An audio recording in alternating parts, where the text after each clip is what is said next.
Hi friends, very healthy curry అండి. Soya chunks, paneer అలాగే sprouts వాడుకుని కూర చేసుకోవచ్చండి. చూడండి, దానికి ముందు సోయా చంక్స్ని వేడి నీళ్ళల్లో ఉడికించి దాన్ని అలా గ్రైండ్ చేసి పేస్ట్లా చేసుకుంటే బాగుంటుందండి. అలాగే పచ్చి టమాటా, పచ్చిమిరపకాయ, టమాటా ప్యూరీ అండి, అది కూడా పేస్ట్ చేసి పక్కన పెట్టుకోవాలి రెండు కూడా.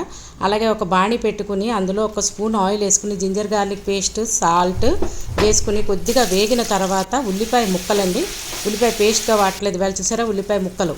అలాగే బంగాళదుంప ఉడికిందేనండి, అది ఉడికించిన దాన్ని మనం అలా ముక్కలుగా కట్ చేసుకుని అది పన్నీరు రెండు కూడా యాడ్ చేసుకుని ఒక 10 నిమిషాలు మూత పెట్టుకుంటే ఉల్లిపాయ కలర్ మారిన తర్వాత మనం ఎర్రకారం, మసాలా రెండు వేసి కొద్దిగా వేగనిచ్చిన తర్వాత మనం ఇందాకలు తీసుకున్న టమాటా ప్యూరీ పచ్చిది కదండి, ఈరోజు వాడాం టమాటా, అందుకని అది కూడా యాడ్ చేసి మూత పెట్టి 10 నుంచి 15 నిమిషాలు పచ్చివాసన పోయే వరకు కూర చక్కగా ఉడికించుకోవాలండి. ఆ ఉడికించిన దాంట్లో మనం సోయా చంక్స్ పేస్ట్ చేసుకున్నాం కదండి, అది కూడా యాడ్ చేస్తే చాలా బాగుంటుందండి. కూర అంటే చంక్స్ కింద తీసుకుంటే ఎంత గ్రావీ వేసినా పీల్చేస్తుందండి.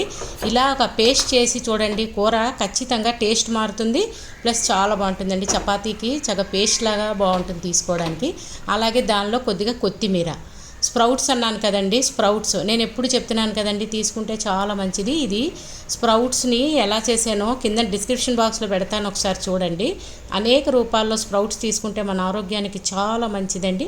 దానికి ఇంకొక 10 నిమిషాలు మొత్తం కూర అంతా ఉంచితే కనుక కొత్తిమీరతో మనం చివరిగా టాపింగ్ చేసుకుని లైక్ తీసుకుంటే చాలా బాగుంటుందండి. కూర అయితే రైస్తో కానీ లేదంటే చపాతీతో కానీ వేడివేడిగా తీసుకుని ఈ ట్రై చేసి మీరు కూడా మీకు ఎలా వచ్చిందో కామెంట్ పెట్టండి. సో ఫ్రెండ్స్, మరిన్ని ఆరోగ్యకరమైన వంటలు నేను చేసినవి మీకు చేరాలంటే నా ఛానల్ సబ్స్క్రైబ్ చేసుకోవాలి కదండి. Please subscribe to my channel. Thanks for watching.